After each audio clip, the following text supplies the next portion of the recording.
ஆன்மீக சொந்தங்களே வணக்கம். ஒரு சின்ன டாப்பிக்கை பற்றி இன்றைக்கி பேச போகிறோம். ரொம்ப காலமாக எல்லோரும் கேட்குற ஒரு டாபிக், சுவாரஸ்யமான டாபிக். வேறு ஒன்றும் இல்லைங்க.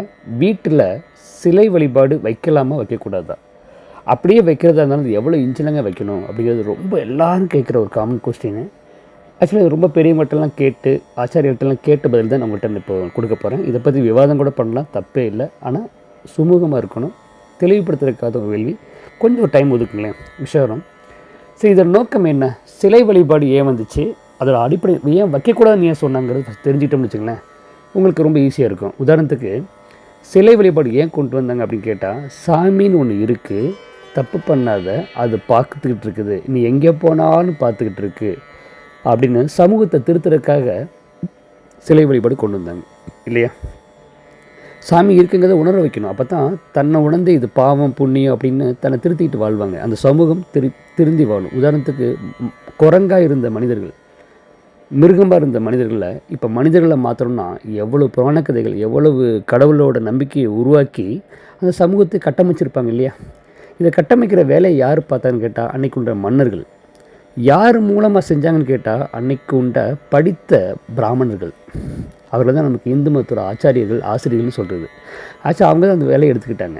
இன்றைக்கும் நம்ம ஸ்கூலில் இருக்கிற ஆசிரியர் மாதிரி தான் அன்றைக்கி நமக்கு சொல்லித்தர ஒரு ஆச்சாரியர்கள். அதனால தான் இன்றைக்கி வரைக்கும் கூட அவங்கள ஒரு வகையில் குருவாக தான் பார்ப்போம். யார்? இந்து மதத்தோட குருவாக பார்ப்போம் பிராமணர்களில். படித்திருந்தால் மட்டும்தாங்க பிராமணர்கள். அன்றைக்கு உள்ள இதிகாசங்களையும் புராணங்களையும் அன்றைக்குள்ள நன்னெறிகளையும் படித்திருந்தனால அவங்களுக்கு பேர் பிராமணர்கள் பேர். அவங்களோட வேலை இந்த சமூகத்தை திருத்தணும், தப்பு செய்ய விடாமல் பார்க்கணும், சரியாக வழிநடத்துங்கிற வேலை. அப்போ அவங்க என்ன சொன்னாங்க தெரியுங்களா? சிலை வழிபாடு நீ வீட்டில் வச்சுக்கலாம், பட் வச்சுக்கிட்டே சில விஷயம் உன்னை மீறி தப்பு பண்ணுற மாதிரி இருந்துச்சுன்னு வையேன், அந்த சாமி மேலே உனக்கு நம்பிக்கை இல்லாமல் போயிடும். அப்போ தப்பாக போயிடும் செயல்பாடு. உதாரணத்துக்கு அன்றைக்கி ஒரு குடிசை இருந்துச்சு, அந்த குடிசைக்குள்ளேயே படுத்திருந்தாங்க, அதுக்குள்ளேயே சமைச்சாங்க, அன்றைக்குள்ளேயே நான்வெஜ்ஜு, அன்றைக்குள்ளே தப்பு பண்ணுறது, வேறு விஷயம் எல்லாமே பண்ணியிருப்பாங்க. அது இயற்கையான விஷயமா இருந்தாலும் கூட இதெல்லாம் தப்பு பண்ணக்கூடாதா, சாமி பார்த்துருக்குன்னு சொன்னால் அவன் என்ன சொல்லுவான்? ஆக்சுவலாக என் வீட்டு பக்கமே சாமி இருந்துச்சுங்க, இவ்வளோ பெரிய சாமி இருந்துச்சு, நான் எல்லா விஷயம்தான் பண்ணேன், எனக்கு இன்றைக்கி ஒன்றுமே பாதிக்கலை, ஆக்சுவலாக சாமிங்கிறது போய் அந்த மாதிரி ஒரு தாட் வந்துடும் இல்லையா? அதுக்காக சாமியை பற்றி போதிக்கிற ஒரு கூட்டம் மட்டும், சாமியை பற்றி போதிக்கிற ஒரு ஆச்சாரியர்கள் வீட்டில் மட்டும் அந்த சாமி இருந்துச்சு அப்படின்னா அதை காமிச்சே சாமி பார்க்குது. சாமி நம்மளோட பவர்ஃபுல், நம்மளோட அதிக சக்தி வாய்ந்தது. இங்கே பாருங்கள், நமக்கு 2 கை தான் இருக்குது, அதுக்கு நிறைய கை இருக்குது, நிறைய ஆயுதம் இருக்குது, நம்மளை பாதுகாப்பாங்க, இப்படியெல்லாம் வழி நடத்துவாங்க, அது பார்த்துக்கிட்டு இருக்குது, தப்பு செய்யாதுன்னு சொல்கிறதுக்கு சரியாக இருக்கும். ஏன்? அவங்க போதனை செய்கிற ஒரு தொழிலை பண்ணுறாங்க. ஆனால் மற்ற சமூகம் என்ன பண்ணுவாங்க? வியாபாரம் பண்ணுவாங்க, வணிகம் பண்ணுவாங்க, விவசாயம் பண்ணுவாங்க இல்லையா? ஏதோ ஒன்று தொழில் பண்ணிகிட்டே இருப்பாங்க. அவங்களுக்கு இந்த சாமி கும்பிட்றது ஒரு செகண்ட் வேலை தான் இருக்கும், இல்லாட்டி 10 நிமிஷம் வேலை தான் இருக்கும், பண்ணிவிட்டு அடுத்த வேலையை பார்க்க போயிட்டே இருப்பாங்க. அவங்கள்ட்ட வீட்டில் ஒரு சிலையை வச்சுட்டே இருக்க அப்படின்னா, அதுக்குள்ளே சிலை இருக்கிறது ஒரு குடிசை, அதுக்குள்ளே எப்படி சாமிக்குன்னு ஒரு இடம் ஒதுக்கி அது பண்ணாமல் அதுக்குள்ளேயே படுத்திருந்து அது மேலே கால் போட்டுட்டு அவமதிக்கக்கூடாதுங்கிறதுக்காக வீட்டில் சிலை வைக்கக்கூடாதுன்னு சொன்னாங்க. எப்போது? அது 2000 வருஷத்துக்கு மேலே இருக்கும், 2000 வருஷத்துக்கு முன்னாடி சொல்லியிருப்பாங்க. எப்போது?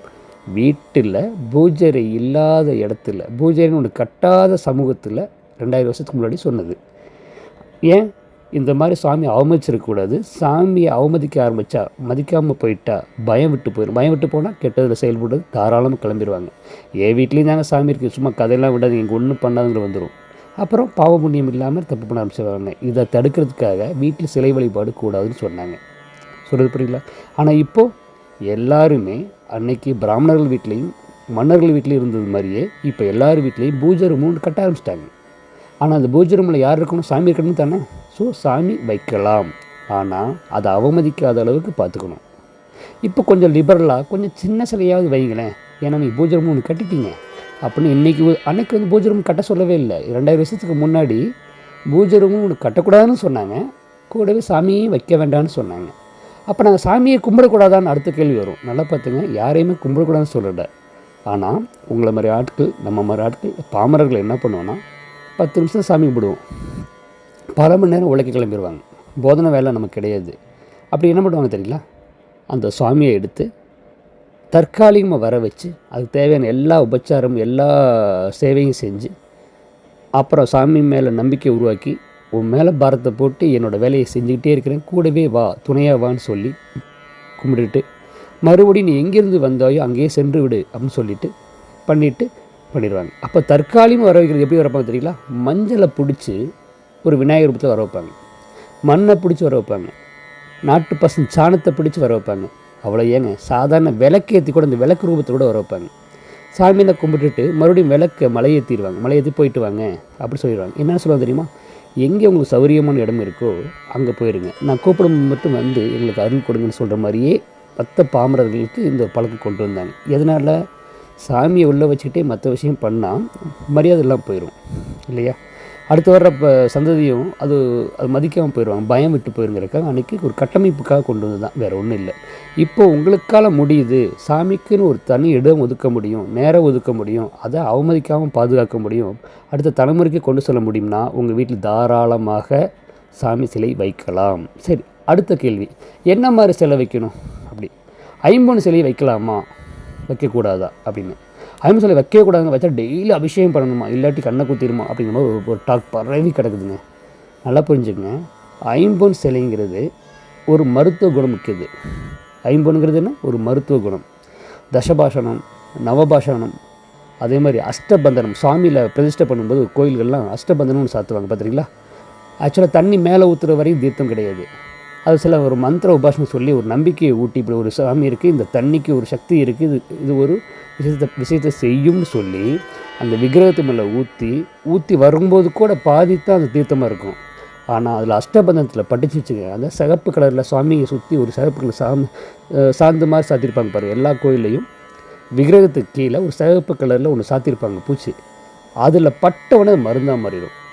ஸோ நல்ல உபதேசங்களோடு சேர்த்து, நம்பிக்கையோடு சேர்த்து, அந்த மருந்துலையும் தண்ணி பட்டுச்சுன்னா அது நொடியிலிருந்து அது தீர்த்தமாக மாறிடுது. அதுதாங்க உண்மையான தீர்த்தம். ஸோ அதில் பட்டு வரணும். அதில் அஷ்டபதி என்ன இருக்கும்? அதிகமாக செப்பு, இந்த மாதிரி முக்கியமான மூலிகை இருக்கும் இல்லையா? அதே மாதிரி தான் ஐம்பொன்னு ஒரு மூலிகை. சாமி சிலை, ஐம்பொன் சிலை வீட்டில் வச்சுருந்தா அதை ஏன்டா வேஸ்ட் பண்ணுற, அபிஷேகம் பண்ணி அதை குடின்னு சொன்னாங்க இல்லையா? சாமி சிலை, ஐம்பொன் சிலை இருந்தால் அதை அபிஷேகம் பண்ணு. எப்படி ப்ரஷ் இருந்தால், டூத் ப்ரஷ் இருந்தால் பல் வளர்க்கணுமோ, சைக்கிள் இருந்தால் ஓட்டணுமோ, பைக் இருந்தால் ஓட்டணுமோ, டிவி இருந்தால் டிவி போடணுமோ, அதே மாதிரி ஐம்பொன் சிலை இருந்தால் அதோட பர்பஸ் என்ன, நோக்கம் என்ன? மூலிகை. அதை அபிஷேகம் பண்ணி குடிக்கணும். இல்லாட்டி ஏன் வேஸ்ட்டாக வாங்கி வைக்கிறேன்னு சொல்ல போன கணக்கை இன்றைக்கி ஐம்பொன் சிலை வச்சாவே தப்பு, அபிஷேகம் பண்ணியே தீரணும், இல்லாட்டி வேறு மாதிரி கொண்டு போயிட்டாங்க. சாமி எல்லா ரூபத்துலையும் இருக்கார். கல், மண், ஏன் நீங்கள் குப்பைக்கூலன்னு சொன்னால் கூட அதுலேயும் கூட இருப்பார். நமக்கு கழிவுன்னு சொல்கிறது ஒரு புழுவை படைச்சிக்காரில் கடவுள், அதுக்கு உணவாக இருக்கும். ஸோ கடவுளுக்கு எந்த பேதமும் இல்லை, எந்த ஜாதி ரூபத்திலையும் இல்லை, எல்லா ரூபத்திலையும் இருக்கார். மதிக்க கற்றுத்தரணுமே தவிர அதை அவமதிக்கக்கூடாதுங்கிற அடிப்படை நோக்கத்தினால தான் அன்றைக்குள்ள ஆச்சாரிகள், சிவாச்சாரியர்கள், அன்றைக்கு உண்டான பிராமணர்கள் இவங்களாம் என்ன சொன்னாங்க? சாமியை நீ மதிக்காமல் போயிடக்கூடாது, மதிக்கணும், நம்பினா மட்டும்தான் செயல்படுவேன், சமூகத்தில் ஒரு வழிநடத்துறதை பின்பற்றுவங்கிறக்கா நீ கொண்டு வந்த ஒரு மிகப்பெரிய தத்துவம், அது மிகப்பெரிய செய்கையும் கூட, பெரிய சாதனை அது. இல்லாட்டி இன்றைக்கி வரையும் நாயாகவே தெரியுது. ஆனால் நம்ம அப்படி இல்லை இல்லையா? ஒரு சின்ன ஒரு தாலிக்கயிறு கட்டுப்பட்டு, இவள் என் மனைவி, அவளுக்கு என்ன ஆனாலும் அவளுக்காக உழைக்க காத்திருக்கிறேன் அப்படின்னு அவ்வளோ செலவு பண்ணி உழைக்கிறாங்க.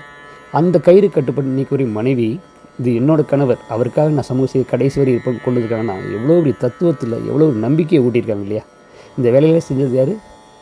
அன்றைக்கு கட்டளையிட்டர் மன்னராக இருந்தாலும் அது கட்டுக்கோப்பாக இப்படித்தான் ஸ்கெட்சு போட்டு சட்டம் போட்ட மாதிரி எழுதி கொடுத்து அது ஊரெல்லாம் பறைசாட்டினது அன்றைய இந்து மத ஆச்சாரியர்கள் சொல்கிற, அந்த பிராமணன் சொல்கிற, அந்த அந்தணன் சொல்கிற, அந்த படித்த அந்த கூட்டம், அவர்கள் தான் நம்மளோட குருவாக சொல்கிறோம் இல்லையா? அவர்கள் சொன்ன விஷயந்தான் அது.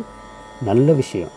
சரி, இப்போ சொல்கிற விஷயம் நம்மளே கற்றுக்கிட்டோம், நம்மளும் வேறு விஷயம் படிக்க ஆரம்பிச்சிட்டோம், நிறைய பேர் தெரிஞ்சுக்க ஆரம்பிச்சிட்டோம். அப்படிங்கும்போது உங்கள் வீட்டில் ஒரு செல்ஃபாவது வச்சுருந்தீங்கன்னா ஒரு 3 வரையும் எந்த செலவு வேணாலும் வைக்கலாம். ஆனால் அவமதிக்காமல் பார்த்துக்குங்க. அடிக்கடியாக செஞ்சிங்கன்னா தான் அடுத்த சந்ததி அதை பார்த்து பயப்படும், ஒழுக்கமாக இருக்கும்.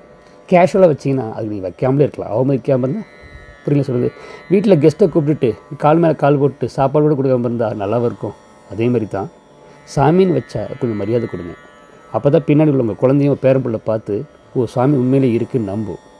அப்படி உங்களால் பண்ண முடியலையா? சாமியை உண்மையிலே நம்பி அதுக்காகவே செயல்படுறாங்களா அந்த கூட்டம், அந்த நபர்கள் மட்டுமே செலவு வச்சா போதும். இல்லை என்னால் பண்ண முடியும், ஸ்ரத்தை எடுத்து ஒழுங்காக பண்ண முடியும் அப்படின்னா தாராளமாக சிலையை வச்சு பண்ணலாம். ஸோ பண்ணலாம், 50 சிலையும் வைக்கலாம். இப்போ அடுத்த கேள்வி, எவ்வளோ பெரிய சிலை வைக்கலாம் அப்படின்னு. ஒரு செல்ஃபு மாதிரி இருந்தால் 3 இன்ச் வரையும் வைக்கலாங்க, போதும். வாஸ்துப்படி அவ்வளோதாங்க. வாஸ்துனா என்ன? நமக்கு வசதிப்படி போக வர தீபாவளி காட்ட சுடுப்பிரியில் எடுக்க வைக்க கரெக்டாக இருக்கும். இல்லை எனக்கு 10க்கு 10 ரூம் வரையும் வச்சுருக்கிறேன் அப்படின்னா 1 அடி வரையும் கூட வைக்கலாம். 9 இன்ச்சிலேருந்து 1 அடி வரையும் தாராளம் வைக்கலாங்க. வசதிப்படி வைக்க முடியுது. 10க்கு 10 ரூமே இருக்குது, பார்க்க முடியுது, போக முடியுது, வசதி. இல்லை எனக்கு பிரம்மாண்ட ஒரு ஹால் மாதிரி பெரிய மாலே வச்சுருக்கிறேன் அப்படின்னா தாராளம் 1 அடிக்கு மேலேயே வைக்கலாம். எல்லோரும் வைக்கலாம். 2 நோக்கம், அதை அவமதிக்கக்கூடாது. நாம் தூக்க வைக்க ஈஸியாக வசதியாக இருந்துச்சுன்னா வாஸ்துப்படி தாராளமாக வைக்கலாம். ஸோ அளவுக்கு இங்கே எந்த ஒரு கட்டுப்பாடும் இல்லை. கட்டுப்பாடு இதை வச்சு வாஸ்துப்படி தான் கட்டுப்பாடு இருக்குது. அடுத்து என்ன, உங்களோட நம்பிக்கை கெடாமல் பார்த்துக்கணும். 3வது, அது சாமியை மதிக்க தெரிஞ்சுக்கணும். இவ்வளோ தான் விஷயங்க. இது அடிப்படையில் நீங்கள் எல்லோரும் சாமி சிலை வைக்கலாம், ஐம்பொன் சிலை வைக்கலாம். ஐம்பொன் சிலை ஒரு மூலிகை, ஒரு மருத்துவத்தன்மை உள்ளது. அதை அபிஷேகம் பண்ணி குடிக்கணும். நல்ல கழுவி எல்லாம் அபிஷேகம் பண்ணி குடிக்கிற தத்துவம் வச்சுக்கணும். ஐம்புலன்கள் இருக்க மாதிரி, நம்ம உள்ள 5 அறிவு இருக்க மாதிரி, 5 எலிமெண்ட்ஸ் இருக்க மாதிரி, 5 பூதங்கள் இருக்க மாதிரி ஒரு நம்பிக்கை கொடுக்கக்கூடிய ஒரு கருவியாக இருக்கும், ஒரு மீடியமாக இருக்கும் அந்த ஐம்பொன் சிலைங்கிறது. அப்போ சாமிக்கு முழு உருவம் இருக்க மாதிரியே நம்பிக்கை இருக்கும்போது அப்பேற்பட்ட சாமி கோயிலே இருக்கு இல்லையா, பஞ்சபூதத்தோடு செய்யப்பட்ட 5 எலிமெண்ட்டோடு செய்யப்பட்ட ஒரு பொருள் கோயிலே இருக்குது. அதே சிலையை தூக்கி வீட்டில் வச்சுக்கிட்டு நீங்கள் அவமதிச்சிங்க அப்படின்னா அப்போ கோயிலுக்கு போகிறவங்க அதை நம்புவாங்களா? நம்ப மாட்டாங்க. கோயில் அரசினோட வீடு, எல்லாருக்குமான ஏழைகளுக்கான எல்லாரும் பெரிய வீடு, எல்லாருக்கும் நம்பிக்கை விட்டுருக்காக கொண்டு வந்து அதே சிலையை கொண்டு வீட்டில் வச்சுட்டு அதை அவமதிப்பாக பண்ணி வச்சுக்கல, புரியல. அந்த அடுத்த சந்ததி அதை நம்பாமல் போயிருங்கிறக்காக பயந்துக்கிட்டு சொல்கிறாங்க. இல்லை, அதே மாதிரி சிலையை நான் வீட்டில் வச்சு நான் பக்குவமாக எல்லாமே டெய்லி பண்ணி என்னோடய வாரிசுக்கு அந்த நம்பிக்கையை ஊட்டுவேன், அவமதிக்க மாட்டேன், அது என்னால் முடியும் அப்படின்னு நம்பினீங்கன்னா தாராளமாக வீட்டில் 5 சிலையை வைக்கலாம். சாமி ஒன்றுமே பண்ணாதுங்க.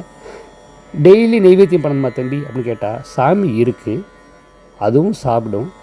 அதுக்கு தேவையான விஷயம் நம்ம செய்யணும். அது உயிர் உள்ளது அப்படின்னு நம்ப வைக்கணும்னா சாப்பாடு ஊட்டித்தானே ஆகணும். அந்த நம்பிக்கை உருவாக்கணுமா இல்லையா? நம்பிக்கைக்கு தான் பவர் அதிகம். நம்பிக்கை இல்லாட்டி கல் தான். நம்பிக்கையோடு நீ கல்லை கும்பிட்டா கூட மிகப்பெரிய சக்தின்னு அதை புரிய வைக்கணும். ஸோ உணவு ஊட்டுங்க, தேவையான உபச்சாரம்லாம் செய்யுங்க. அந்த நம்பிக்கையோடு என் கூடவே துணைவான்னு சொல்லி தாராளமாக செய்யலாம். எந்த தவறும் இல்லை. சாமி சிலை வைக்கலாம் நம்பிக்கையோடு. இவ்வளோதாங்க. இதில் தான் விளக்கம் இல்லாட்டி விவாதிக்கலாம். தப்பாக இருந்தாலும் விவாதிக்கலாம். ஆனால் ஆதாரப்பூர்வமாக நீங்கள்